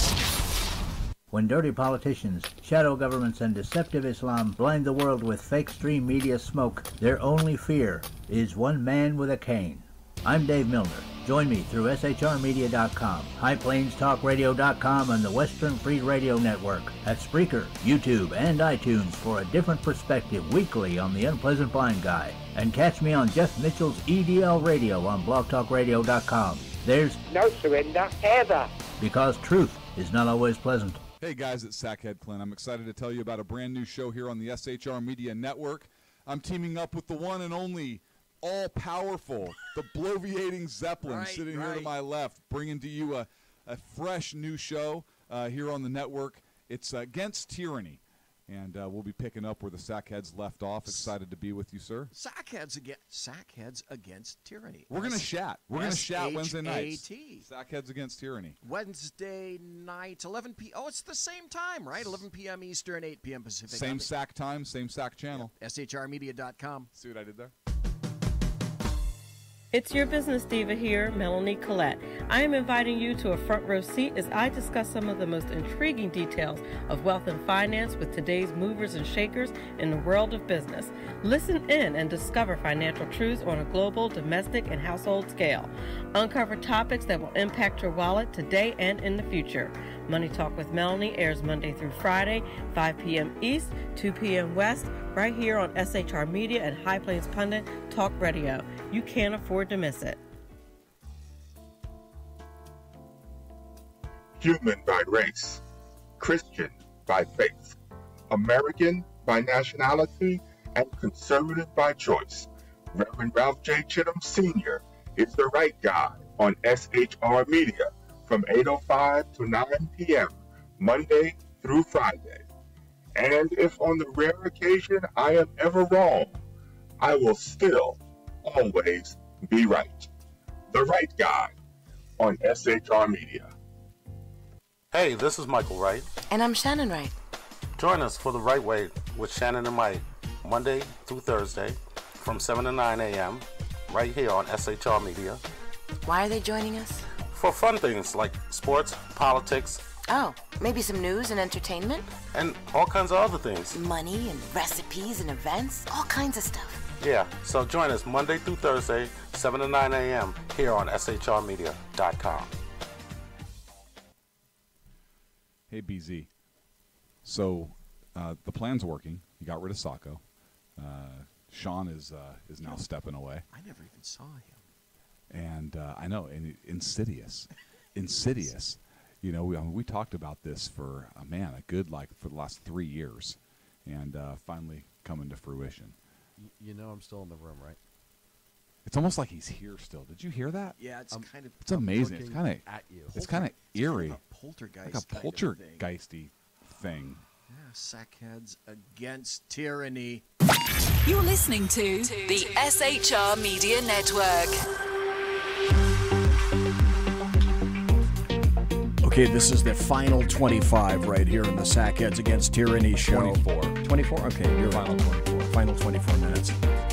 It's the final countdown. You folks should hear the conversations that Sackheads Clint and I have during the promos, because we kind of talk about, okay, what are we going to talk about? And what are we going to say when we come back? And we already had, it's like a high decibel conversation during the break as to, oh, what about this? And what about this? And what about, don't forget about that. Oh, okay, I'm not going to forget about that. So we already had this conversation. So for us, it's old. For you, it's brand new and fresh. It's fresh. It's hot off the oven. Yes. Like melty, chewy cookies. So let me ask you this. Let's start it this way. Let me ask you this. Okay, go. Let's just cut to the chase. Do you believe her? I do not. I do not. I do not. For a host of reasons. And let me say this. It's not that I don't believe her for political reasons. I don't believe her for the following reasons. Yeah, a ton of reasons, not just one. A ton of reasons, not just one. The inconsistencies in her story, in terms of how many people are in the room, or she doesn't know. She can't tell you what year it happened, let alone where. She cannot say specifically it was 1982. Yeah, whose house? Yeah, there are a lot of things that she doesn't, even though it's 36 years ago, that she doesn't know. She's naming people that were there who have come out and basically her witnesses and said no. Have said no, that's not true at all. I wasn't there. Didn't see that. Don't even know what party she's talking about. That person, PJ came out. Well, I can't even think of his last name, and it's irrelevant. Came out and said nope. Yep. I think the timing of it makes it suspicious. I think her ties, suspicious. her affiliations and ties makes it suspicious. And I think when you take everything together, yes, it's not an isolated individual. It's not like it's taken completely in totality. Yes, you have to look at all of these factors. Taking everything together, it paints a picture to me that I do not believe her. That being said, is it possible that Brett Kavanaugh attempted to kiss her one time? Sure, that's possible. I guess, right? Is it possible that he was drunk and he was trying to get together with her, and she said no, and that was the end of it? Sure, that's possible. I suppose, maybe. But do I think it went down as she said? No, I don't. Okay, but because how otherwise? Look, that would go through school like wildfire, right? Well, sure, because what it would be quantified at is this young yuppie dude that he's such a goody-goody. Did you hear he tried to rape this chick, man? That's not like Brett, man. Yeah. Brett got some, dude. There would be people around the school that would remember this shit happened. And there's not. Now, I say this now, we know how many people listen to this show, so it wouldn't surprise me if by Friday morning we have other classmates that say, oh yeah, I remember that going around the school. Okay, stop right there just for a second, because you brought up an excellent point.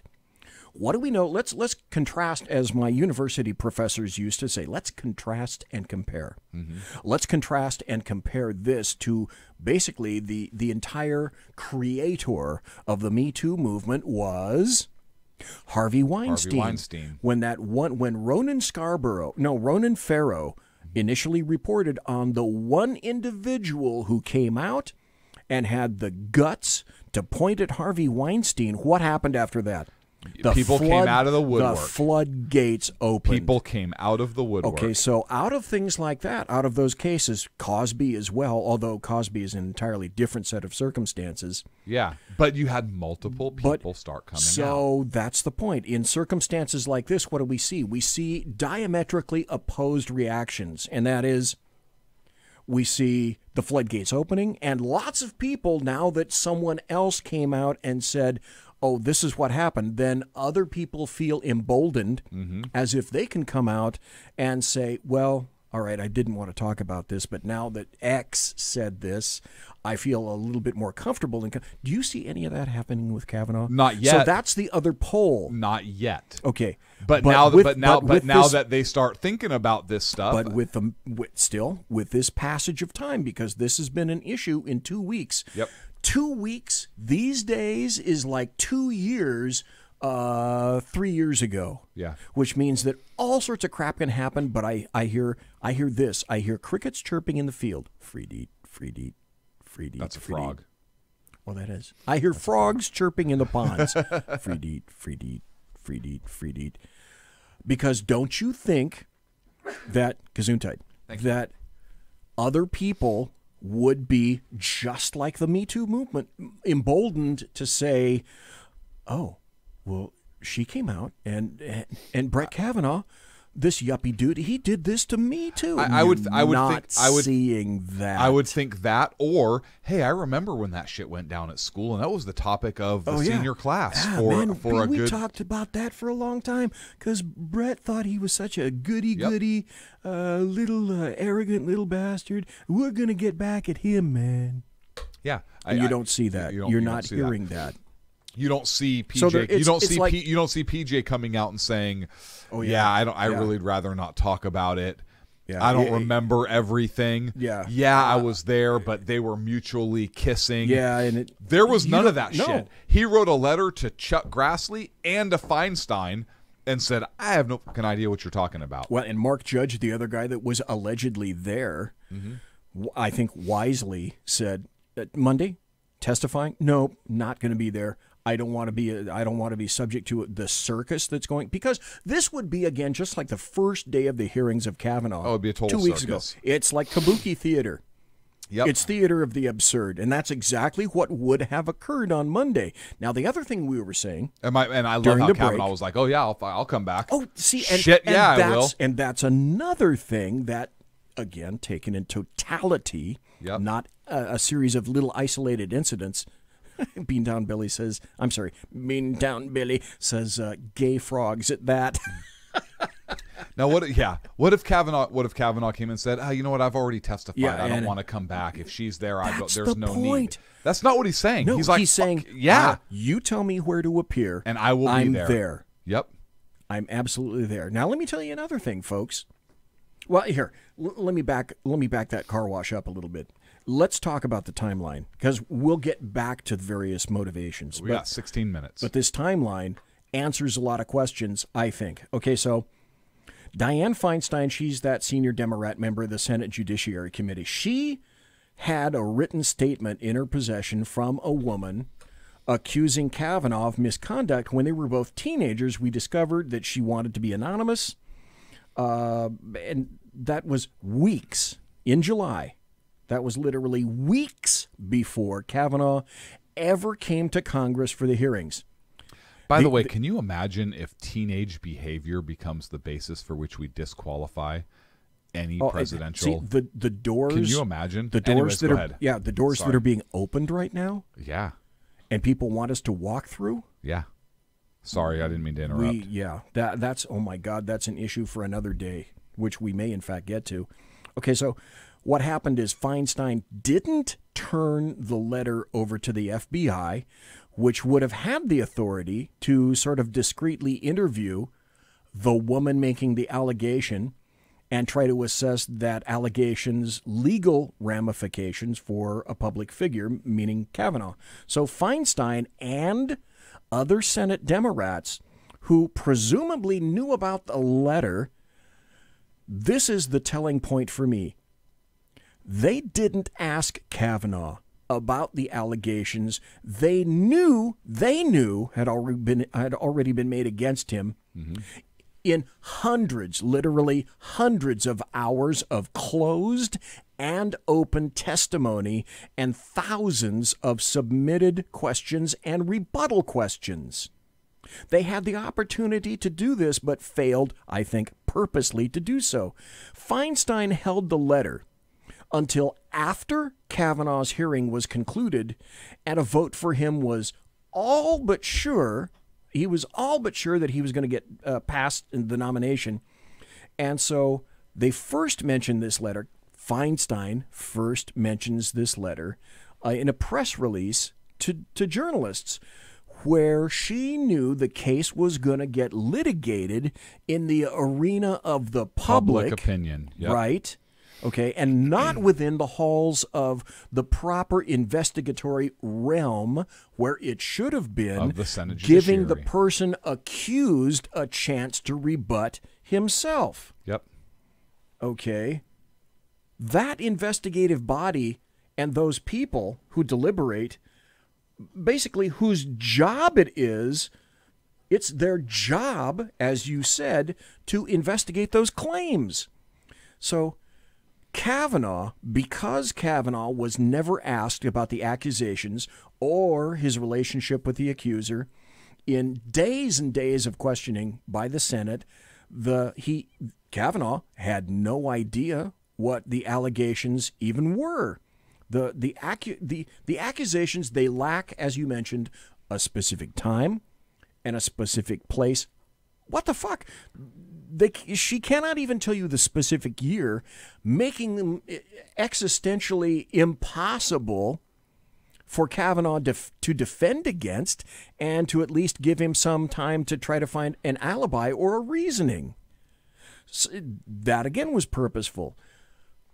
Again, as you pointed out, Feinstein didn't cooperate with Republicans in setting up follow-up calls with Kavanaugh's accuser, with this we later discovered that it was Christine Blasey Ford this past Monday. And so Ford continues to ignore requests from Chuck Grassley for a hearing, except now we know that through her attorney, she's saying she's not going to show up on Monday until the FBI has conducted its own investigation. And as you and I both talked about during the break, that's not their job. Mm-hmm. There is no federal crime committed here. The FBI is involved in backgrounding. I got it. She was at the state line. The party was held at a house that was at the state line. He groped her and pinned her to a bed, dragged her outside. Part of her was over the state line while he was pinning her down. It's the El Royale defense. Making it a federal crime. I get it. It's the El Royale defense. By the way, there's a new movie coming out, Bad Times at the El Royale Motel, where the El Royale Motel, half of the motel is in California, the other half is in Nevada. And it's the El Royale defense. I get it. So she continues to ignore these requests until her attorney says, by the way, no, we're not going to show up. So here's the other thing. Feinstein and all the Senate Democrats who were pushing for all of this initially, they wanted to get her up there and testify. Now they are refusing to speak with Kavanaugh and Senate Judiciary staff after the accuser went public on that. And Kavanaugh, did you also notice how forcibly Kavanaugh denied all those allegations? Oh, yeah.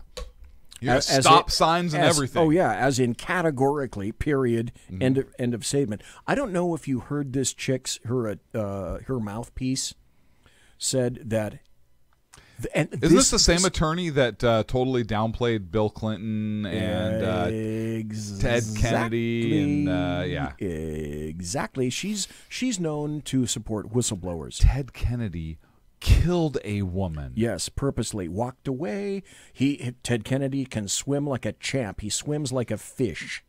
And so, I'm sure that most people, when you're upside down in a sedan and you can't get out, sooner or later you're probably going to run out of air, which is blotto as he was. He decides to take a stroll over this bridge at Chappaquiddick, take a leisurely stroll, have a discussion with his other brother as to politically, what are the ramifications here? Didn't notify police for hours while they're making those, and just, you know how that goes. But here's another telling statement from her attorney, that lawyer, the mouthpiece, says, it's not my client's job to corroborate her claims against Kavanaugh. What the fuck? Yeah, it is. Are you kidding me? So, in that world, I guess, by the way, Clint, I have information and witnesses that said that you killed someone back in 1979. Oh, Clint, okay, prove you didn't. I was 4.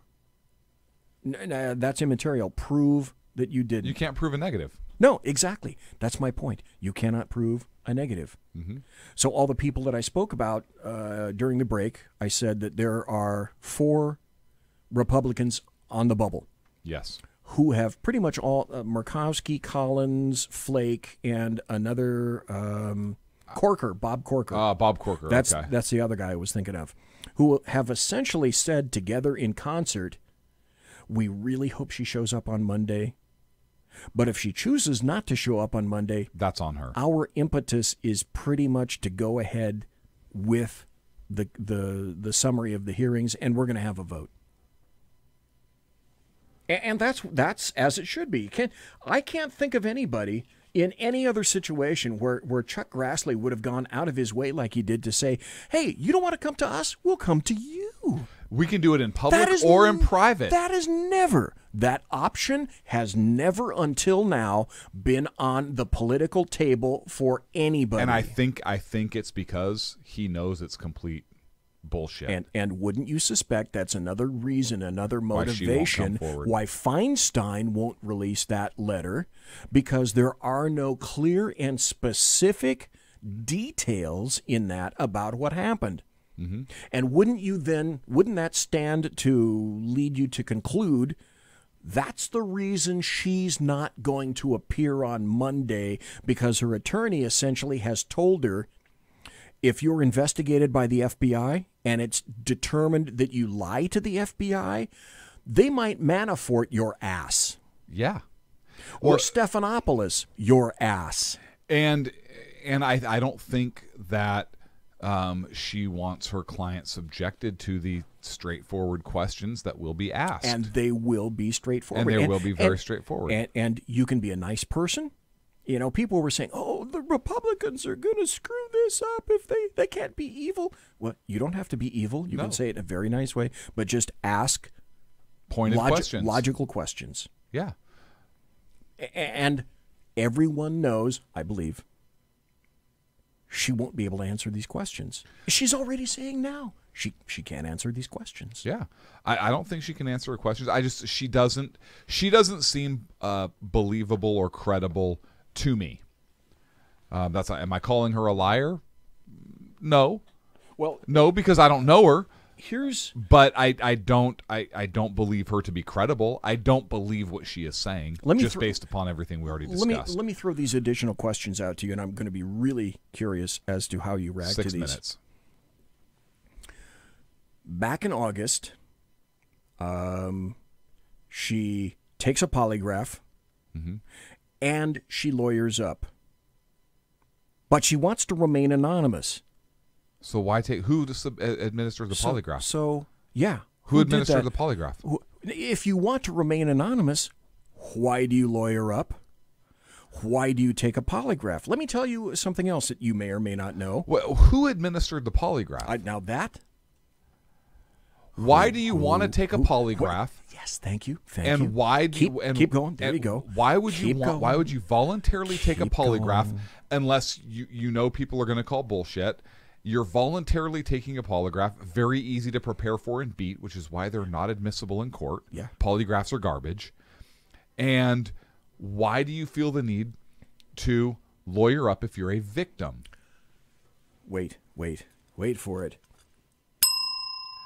Suspects. Exactly. Suspects take polygraphs. Exactly. Suspects lawyer up. Exactly. Guilty or innocent, suspects engage in that behavior. Exactly. Not victims. Suspects with some type of exposure engage in that behavior. Let me tell you something about CVSAs and about polygraphs. I've beaten polygraphs because I wanted to become a polygrapher long ago in a galaxy far, far away. And I was told, here's how you can beat them. And so I did. I beat polygraphs, and I also beat CVSAs, which are computer voice stress analysis machines, which are actually a little bit more reliable than polygraphs. But I beat both. But here's why, if she passed a polygraph, here's why I believe How much practice did she get? Well, that's another question. And what kind of coaching did she get, if any coaching at all? Didn't say she was, didn't say she wasn't.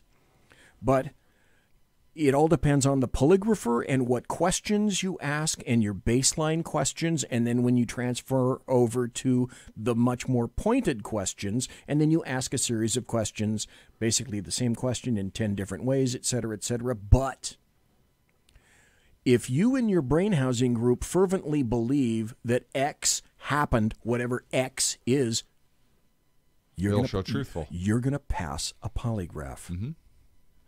So I'll grant her this much rope. I submit she somehow believes this happened, though she can provide no verification or evidence in any fashion to support her allegations. But I still think she thinks it happened. I can't even go there.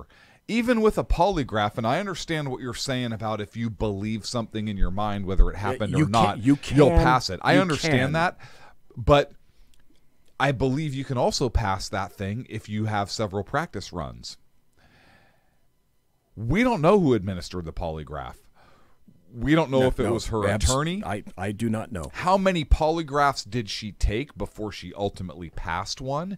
Is there a record kept somewhere? Is this an independent company? So many questions. I can't even say that I think she believes that it happened. I can't say that. She may believe in her mind that it really happened. Shit, BZ, maybe it really happened. Okay, we can't rule that out either. Okay, well, sure. Let's go there. Let's go there, right? Let's say, all right. Maybe it really happened. Maybe it really happened. Or maybe she's lying. There's not like that hasn't happened before. And while in sex assaults and child abuse, I didn't get people who had motivations to lie to me, to my face. Right. How many? Okay, so you've worked these types of cases. A sex assault, they have, and I understand everybody reacts differently, but a majority of sex assault victims that you have worked with, are her responses consistent? I'd have to look at her questions. I studied. Let me put it this way: I studied Paul Ekman. For people who don't know Paul Ekman, go get on your favorite search engine and look at Paul Ekman. I love the guy, fabulous guy, but. The other the other statement that I had is, in the 90s, when I was in detectives, almost the entire 90s until the very end, the stats that the sheriff's department didn't want you to know in sex assaults was that, dependent upon the month and the year, it ranged from 40 to 50% of the reports of rapes in this county were false, which meant in translation that each one of these cases had to be investigated, and only after the investigation occurred, taking investigatory time and money away from valid claims, still in all 40 to 50% of those claims were found to be, for a myriad of reasons, too many to go into right here, patently false. So I guess the bottom line is this, and I know we're wrapping up right now. Yes, we are. I think Kavanaugh will be confirmed, absent some unforeseen bombshell. I don't know this woman. She may be a really nice woman. She might not be. I think the evidence points more in Kavanaugh's favor than hers. My caveat is I have no idea what fucking happened. I wasn't there. Back then. Will we ever know? The answer is no. No. You'll never know 100% one way or another. No, you can't. No, you can't. There is no physical evidence that's going to prove her case, and he can't prove a negative. Yep. So there is no way you will ever get 100% of the truth, which is unfortunate for Brett Kavanaugh if he is innocent. And I'll tell you what, it's he could unfortunate. Be painted just like Clarence Thomas. And it's unfortunate for her if it did happen. That we'll never know the truth. Yeah. True? There are so many other ways that this could have worked and simply didn't. Yep. At all. Folks, thanks for listening tonight.